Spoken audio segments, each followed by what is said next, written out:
Number: Silent Humans, Devastated Council. The Price of Underestimating Earth. The massive viewing chamber of the Galactic Council Station hummed with the quiet efficiency of advanced technology. Thousands of beings from across the galaxy had gathered for what many considered a routine expansion meeting. The holographic display at the center showed a small blue planet orbiting an unremarkable yellow star in the Outer Rim territories. Ambassador Kethvar of the Zephyrian Empire adjusted his crystalline breathing apparatus as he studied the data scrolling beside the planetary image. His 4 eyes, each capable of seeing different spectrums of light, found nothing particularly impressive about the world designated as Sol 3. The atmospheric composition was standard for carbon-based life. The gravity well was moderate, and the electromagnetic signatures suggested a primitive technological civilization. "The survey reports are conclusive," announced Council Speaker Mordoon, her tentacles gracefully manipulating the holographic controls. The ancient Qualith had overseen first contact procedures for over 3 centuries, and her experience showed in every calculated movement. This species, calling themselves humans, represents a typical Class C civilization. Basic metallurgy, primitive energy production, and rudimentary space exploration capabilities. A ripple of acknowledgement passed through the chamber. Class C civilizations were common discoveries. Species, just beginning to reach beyond their home worlds, usually eager for guidance and grateful for the advanced technologies the Council could provide. In exchange, they would contribute their world's resources and eventually their military forces to the greater galactic community. Ambassador Veltar from the Crimson Hegemony leaned forward in his seat, his scarred hide reflecting the blue glow of the holodisplay. What of their military capabilities? The preliminary scans show evidence of recent large-scale conflicts.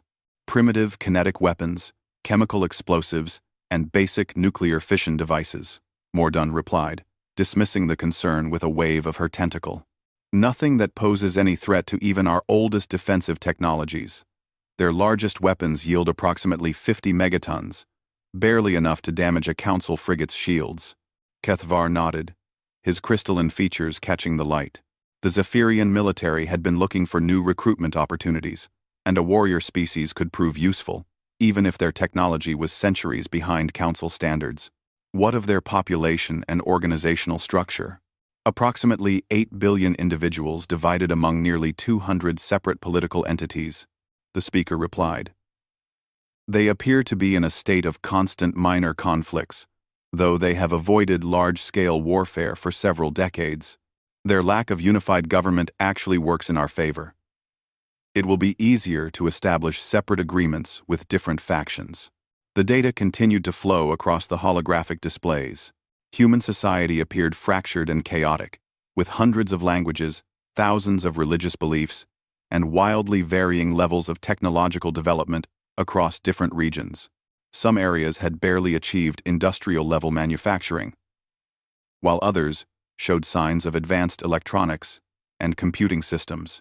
Fascinating, mused Council Archivist Narketh, her insectoid form clicking as she processed the information. They seem to have developed multiple independent technological paths. Most species follow a more linear progression. A sign of their primitive nature, Ambassador Veltar interjected. Proper civilizations develop unified technological and social systems. This chaos suggests they lack the intellectual capacity for true advancement. The assessment continued for several hours, with various council members contributing their analysis. The human's biology was unremarkable. Bipedal mammals, with limited physical capabilities compared to most galactic species. Their sensory organs were adequate but not exceptional. Their lifespans were relatively short, and their physical strength was below average for sapient beings. What did catch the Council's attention was the planet's resource wealth. Earth possessed abundant water, diverse mineral deposits, and a biosphere teeming with genetic diversity that could prove valuable for Council agricultural and pharmaceutical industries.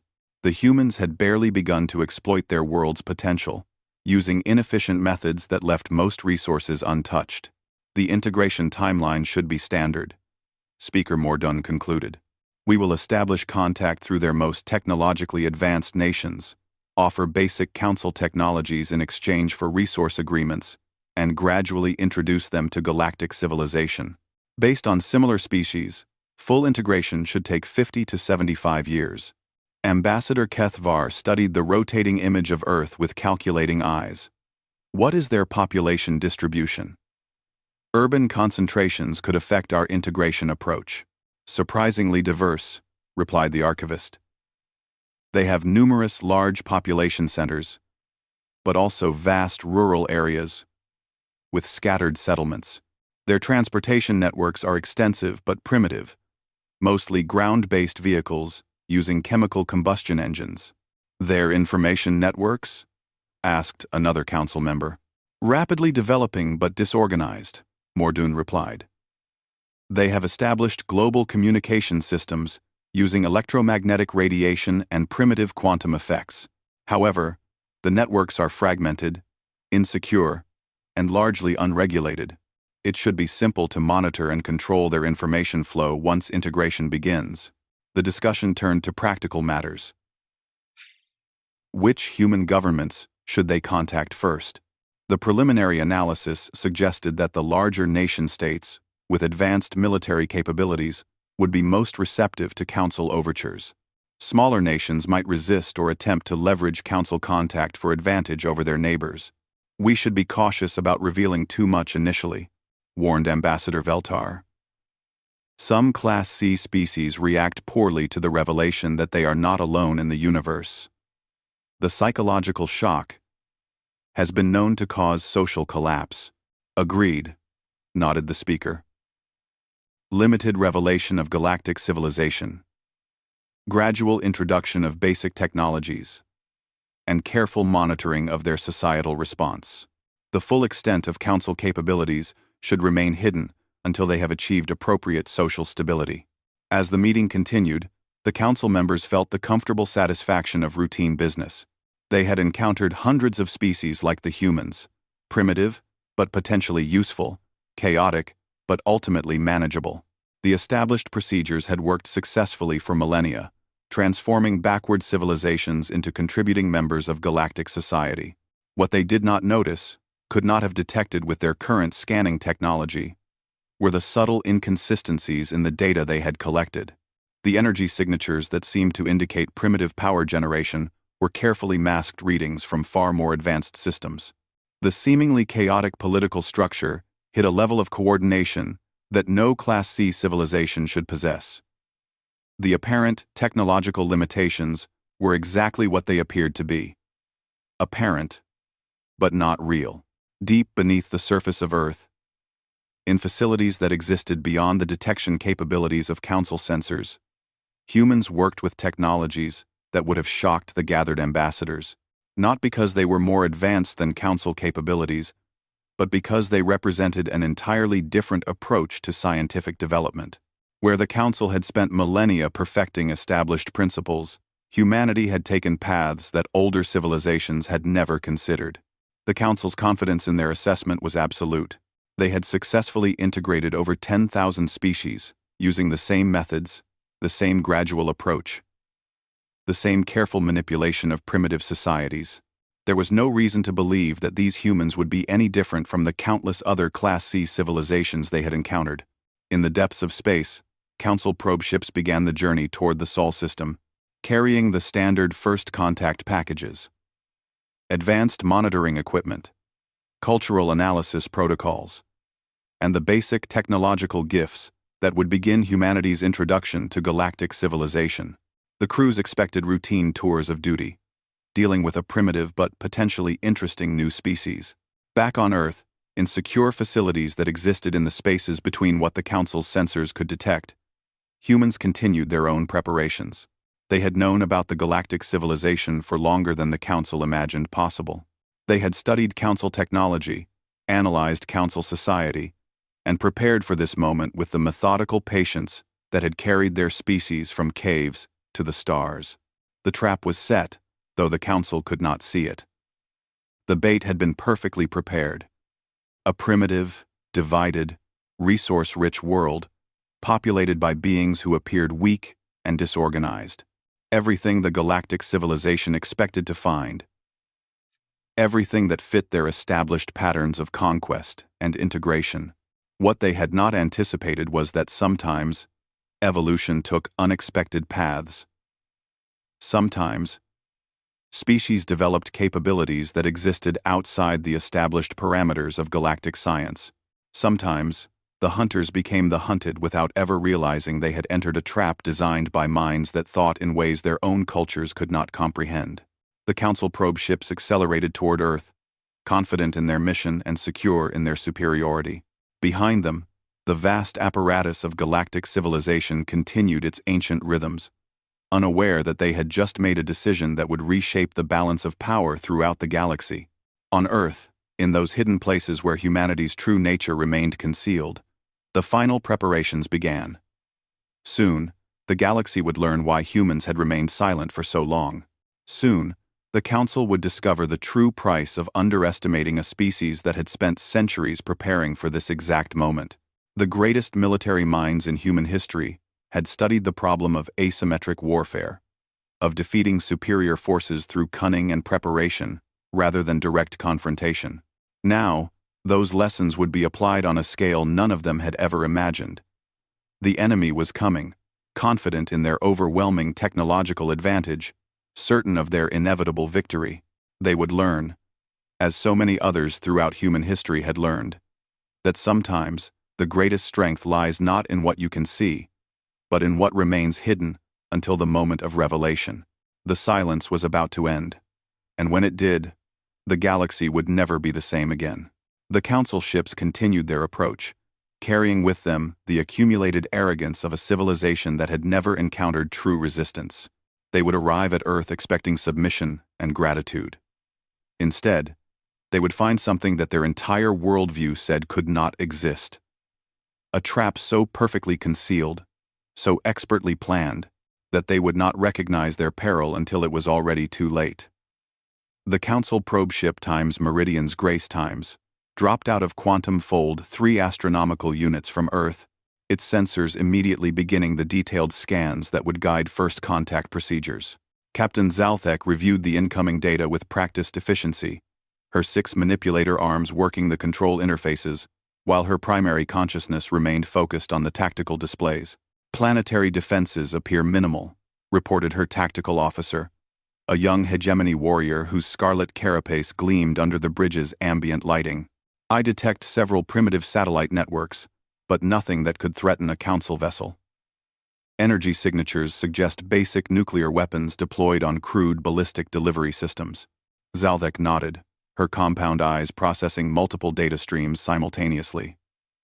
The humans had responded exactly as predicted when their primitive observation systems detected the probe ship's arrival. Radio communications had spiked dramatically. Their military forces had moved to higher alert status, and their political leaders had begun emergency consultations. Standard Class C panic response, she noted in the ship's log. Proceeding with First Contact Protocol 7. Establish communication with the dominant technological nations, transmit basic linguistic algorithms, and begin cultural assessment procedures. What Captain Zalthek could not detect, what no Council sensor system was designed to recognize, were the subtle quantum distortions that surrounded her vessel. To every measurement system aboard Times Meridian's Grace asterisk, space appeared empty, except for the natural debris of the Sol system. The sensors showed no sign of the network of human observation posts that tracked every movement of the Council ship, analyzing its technology and transmitting detailed reports to facilities hidden throughout the solar system. The first attempt at communication went smoothly. Human governments responded with exactly the mixture of fear, curiosity, and wonder that Council psychologists expected from primitive civilizations. The linguistic barriers fell quickly, as human computers proved surprisingly adept at processing Council translation algorithms. Within hours, basic communication had been established with several major Earth governments.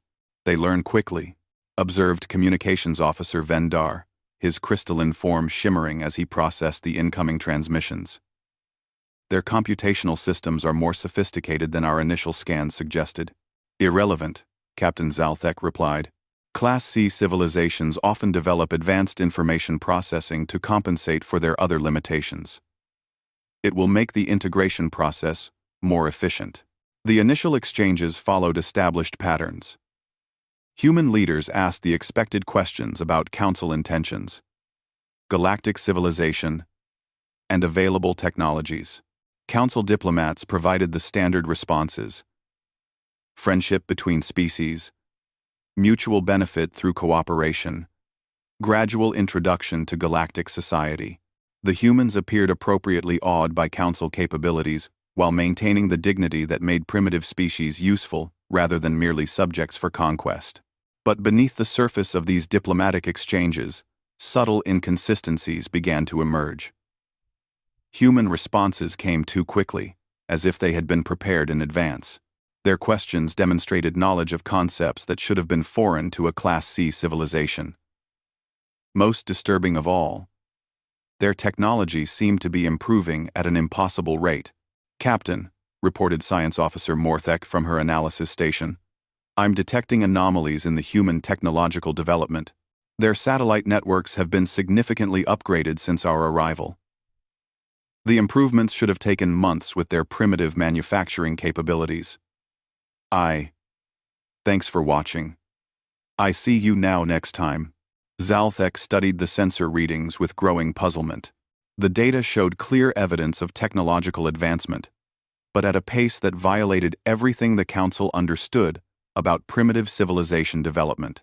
Class C species required careful guidance and gradual technology transfer to avoid social collapse. They simply lacked the industrial base and scientific knowledge to make rapid improvements independently. "Scan for Council technology signatures," she ordered.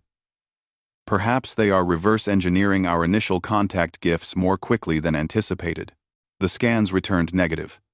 Whatever improvements the humans were making to their technology, they showed no signs of Council origin. The energy patterns were unfamiliar. The manufacturing techniques were unlike anything in Council databases, and the underlying scientific principles seemed to follow different theoretical frameworks. More troubling still were the gaps in human responses.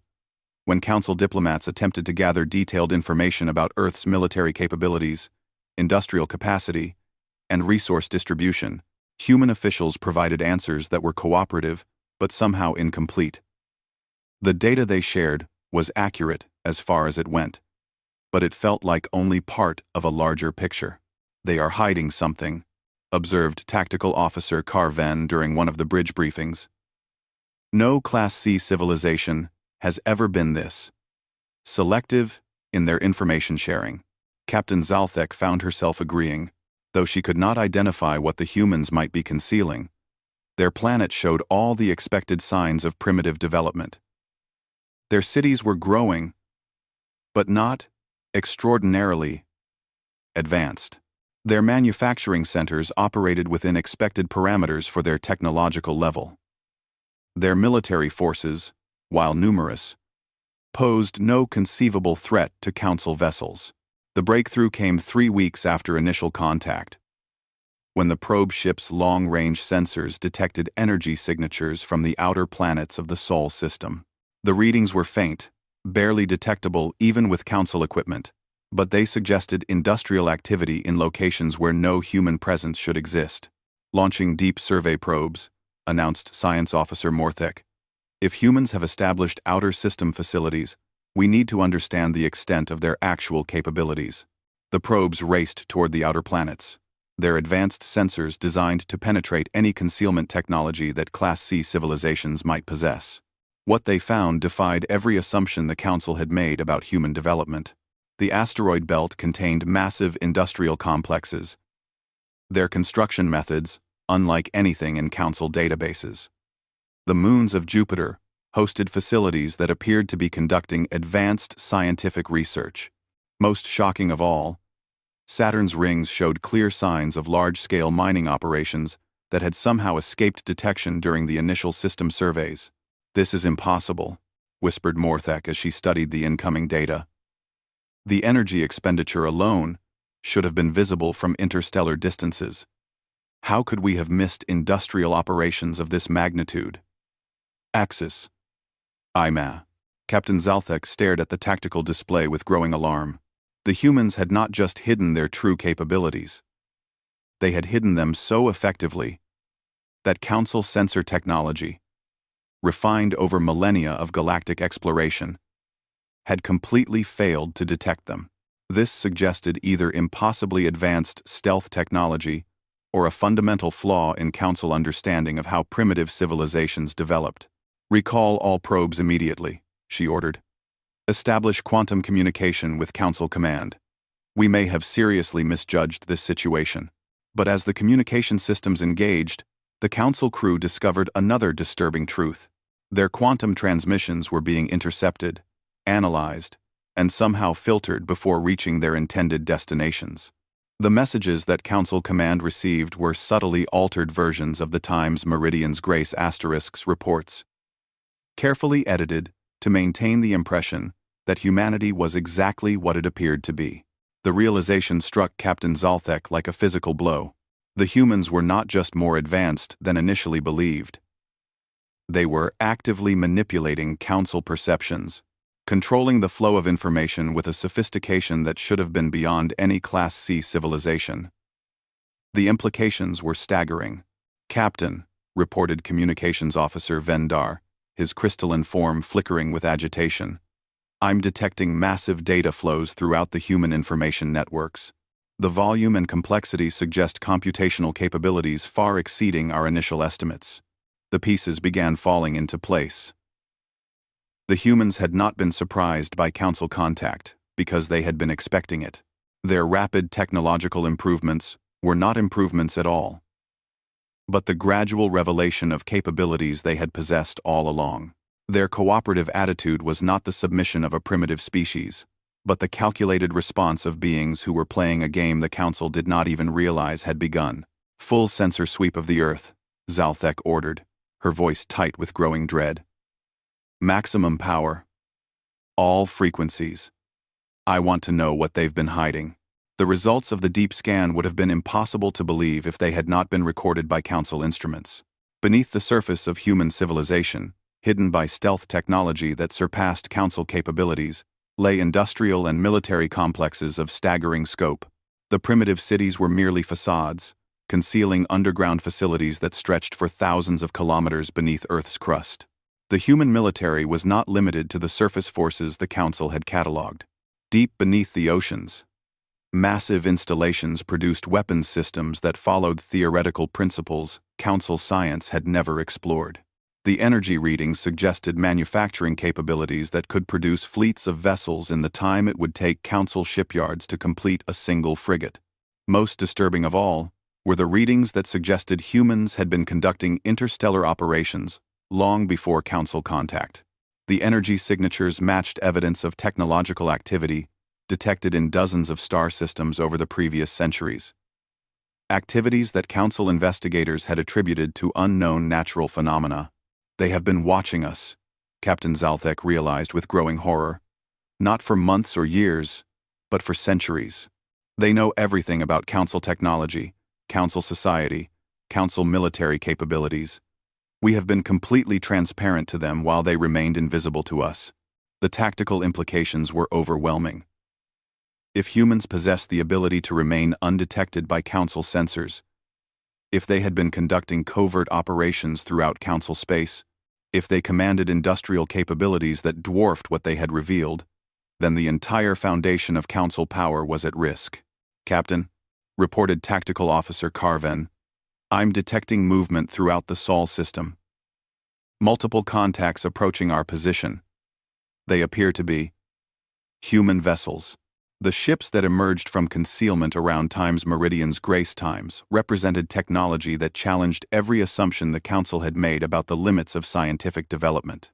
They moved without visible propulsion systems, generated no detectable energy signatures, and somehow existed in multiple locations simultaneously, according to Council sensors. We need to leave, Zalthek said quietly. Activate quantum fold drive. Maximum emergency power. But when the probe ship's navigation systems engaged, nothing happened. The quantum fold generators operated normally according to all diagnostic readings. But Times Meridian's grace times remained motionless relative to the approaching human vessels. Whatever technology the humans possessed, it could somehow neutralize Council propulsion systems without generating any detectable interference.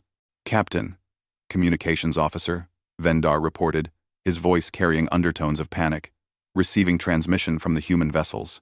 "They are requesting permission to come aboard for diplomatic discussions." Zalthek stared at the tactical display, watching the impossible human ships maintain perfect formation around her vessel. Everything she had been taught about primitive civilizations, everything the Council understood about galactic power structures, had just been revealed as catastrophically wrong. The humans were not asking permission because they needed it.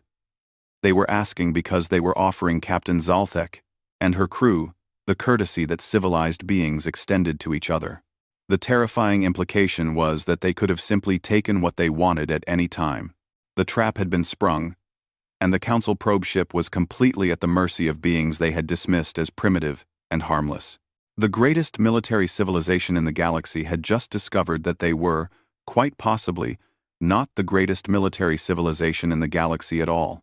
The silence that humans had maintained for centuries was about to end, and Captain Zalthek suspected that when it did, every assumption the Council had made about their place in the universe would be shattered beyond repair. The human delegation that materialized aboard the Times Meridian's Grace Times did so without triggering a single Council security system. One moment the ship's central conference chamber was empty. The next it contained 5 beings who appeared unremarkable by galactic standards. Bipedal, carbon-based, with the expected limitations of Class C physiology. Yet their very presence aboard a sealed Council vessel represented a technological capability that should not have existed. Captain Zalthek entered the conference chamber with her senior officers, each carrying the ceremonial weapons that Council protocol demanded during first contact with unknown species. The humans observed this display of martial readiness with expressions of polite interest, as if they were tourists watching a cultural demonstration rather than prisoners aboard a warship. "I am Dr. Sarah Chen," announced the apparent leader of the human delegation, a small female whose unremarkable appearance belied the fact that she had somehow bypassed every security measure on a Council probe ship. "I serve as Humanities Director of Galactic Relations. Thank you for accepting our request for this meeting." Zalthek's translator implants processed the human's words with growing confusion. The language patterns suggested educational structures and governmental hierarchies that were far more sophisticated than any Class C civilization should possess. More disturbing still, the woman spoke as if she represented not just her planet, but her entire species, in some unified capacity. "How did you board my vessel?" Zalthek demanded, abandoning diplomatic protocol in favor of immediate answers. "Our security systems detected no intrusion, no breach of hull integrity, no energy signatures consistent with teleportation technology." Dr. Chen smiled with what appeared to be genuine warmth. "We have been studying Council technology for quite some time, Captain. Your security systems are impressive, but they operate on principles we understood and circumvented centuries ago. We mean no disrespect to Council engineering. It represents excellent work within its particular theoretical framework." The casual dismissal of Council superiority sent shockwaves through the assembled officers. To speak of Council technology as if it were merely one approach among many, to suggest that humans had not only matched but surpassed galactic scientific achievement, challenged the very foundation of their civilization's identity. "That is impossible," stated Science Officer Morthek, her analytical mind rejecting conclusions that contradicted everything she had been taught. "No Class C civilization has ever developed technology capable of matching Council capabilities, let alone exceeding them. The theoretical knowledge required would take millennia to accumulate." "You are correct that we are not a Class C civilization," Dr. Chen replied calmly. "In fact, the classification system your Council uses would be inadequate to describe humanity's actual technological development. We have taken paths that most galactic species never considered, developed capabilities that exist outside your current scientific paradigms." She gestured, and the air above the conference table shimmered with holographic displays that made council projection technology appear primitive by comparison. The images showed the solar system as it truly existed. Not the sparse collection of primitive installations the council had detected, but a thriving industrial complex that spanned from Mercury to the outer planets. What you are seeing, Dr. Chen explained, is approximately 15% of humanity's current infrastructure. The remainder exists in what you might call folded space, parallel dimensions that we have learned to access and utilize for manufacturing, research, and military purposes. Captain Zalthek stared at the displays with growing horror. If these images were accurate, then humanity commanded industrial capabilities that surpassed the combined resources of a dozen Council core worlds. The implications for galactic balance of power were staggering. "Why did you conceal this from our initial surveys?" she asked, though she suspected she already knew the answer. "Because we wanted to understand the true nature of your civilization before revealing ourselves," Dr. Chen replied. "We have been observing Council operations for over 3 centuries, analyzing your expansion patterns, studying your integration methods, and evaluating your treatment of species you classify as primitive." The holographic displays shifted to show images that made every Council officer in the room stiffen with alarm. Detailed recordings of Council military operations, classified technological specifications, strategic planning documents that should have been accessible only to the highest levels of galactic government. Humanity had somehow penetrated every aspect of Council civilization without detection. "Our conclusion," Dr. Chen continued, "is that your Council operates as a sophisticated form of galactic imperialism. You identify species that cannot resist, offer them technological gifts that create dependency, and gradually absorb them into a hierarchical system that benefits established powers at the expense of newer members." "That is not." Tactical Officer Carvin began to protest, then stopped as more images filled the holographic display. Evidence of species that had been promised equality but relegated to resource extraction roles. Civilizations that had been divided and conquered when they resisted Council integration. Military actions that had been classified as peacekeeping operations but were clearly aggressive expansion efforts. "The Council has brought order to the galaxy," Zalthek said. But her voice lacked conviction. "Primitive species benefit from our guidance and protection." "Some do," Dr. Chen acknowledged. "But many others are simply absorbed into a system that treats them as resources to be exploited. We have no interest in becoming part of such an arrangement." The revelation hit Captain Zalthek like a physical blow. Humanity had not hidden their capabilities because they were afraid of the Council. They had hidden them because they were evaluating whether the Council deserved to continue existing. "What do you intend to do?" she asked, dreading the answer. "That depends entirely on the Council's response to this situation," Dr. Chen replied. "We have identified approximately 47 species currently under Council influence who would benefit from independence. We have also located 17 civilizations that the Council destroyed rather than integrate when they proved too difficult to control." The holographic display shifted again, showing fleet movements throughout Council space. Hundreds of human vessels, each one invisible to Council sensors, had positioned themselves near strategic targets throughout the galaxy. The coordinated nature of the deployment suggested planning on a scale that dwarfed even the Council's most ambitious military operations. "You are threatening the entire galactic civilization," whispered Science Officer Morthek, finally comprehending the scope of what humanity had prepared. "We are offering the galactic civilization an opportunity to evolve," Dr. Chen corrected. "The Council's current approach to expansion and integration represents one possible model for galactic governance. We believe there are better alternatives, and if the Council refuses to accept your alternatives?" Zalthek asked, though she suspected she already knew the answer. "Then the Council will discover that there are consequences for treating other sentient species as resources to be exploited," Dr. Chen said quietly. "We have spent centuries preparing for this conversation, Captain. Every possible Council response has been anticipated and planned for." The magnitude of the trap became clear to Captain Zalthek in that moment. The Council had not simply underestimated a primitive species. They had walked into a carefully constructed scenario, designed by beings who understood galactic civilization better than its own leaders. Every assumption, every established procedure, every strategic advantage the Council believed they possessed had been turned against them. "How long?" Zalthek asked. "How long have you been planning this?" "Since the day we first detected Council probe ships entering our local stellar group," Dr. Chen replied.